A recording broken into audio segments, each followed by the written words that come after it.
বাণিজ্য উপদেষ্টা শেখ বশিরউদ্দিন জানিয়েছেন যে বাংলাদেশে চলমান ভোজ্য তেলের সংকট আগামী 7 থেকে 10 দিনের মধ্যে দূর হবে।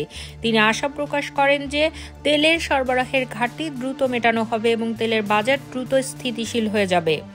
আজ সচিবালয়ে নৌ পরিবহন মন্ত্রণালয়ের সভাকক্ষে এক সংবাদ সম্মেলনে তিনি বলেন, বর্তমানে বাজারে ভোজ্য তেলের সরবরাহে কিছুটা ঘাটতি রয়েছে, তবে এটি অস্থায়ী। আগামী 7 থেকে 10 দিনের মধ্যে তেলের সংকট দূর হয়ে যাবে এবং বাজারের দাম কমে যাবে। এ সময় তিনি আরও বলেন, এই মুহূর্তে কিছু দোকানের ভোজ্য তেল পাওয়া যাচ্ছে না, আবার যেখানে পাওয়া যাচ্ছে সেখানে তেলের দাম নির্ধারিত মূল্যের চেয়ে বেশি রাখা হচ্ছে। এছাড়া কিছু দোকানদার সয়াবিন তেল বিক্রির সঙ্গে অন্য পণ্য কেনার শর্ত জুড়ে বিক্রি করছেন, যা বাজারের অস্থিরতার সৃষ্টি করছে।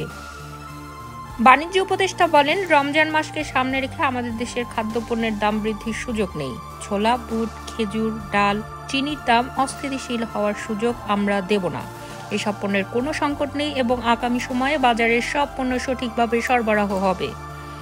এছাড়া শেখ বশিরউদ্দিন আশাবাদী যে ভোজ্য তেলের সংকট দূর হলে সাধারণ মানুষের কাছে তেল সাশ্রয়ী মূল্যে পৌঁছাবে এবং বাজারে স্বাভাবিক পরিস্থিতি ফিরে আসবে। তিনি বলেন, আমরা অত্যন্ত সতর্কভাবে এই পরিস্থিতি পর্যবেক্ষণ করছি এবং শীঘ্রই বাজারে স্থিতিশীলতা ফিরে আসবে।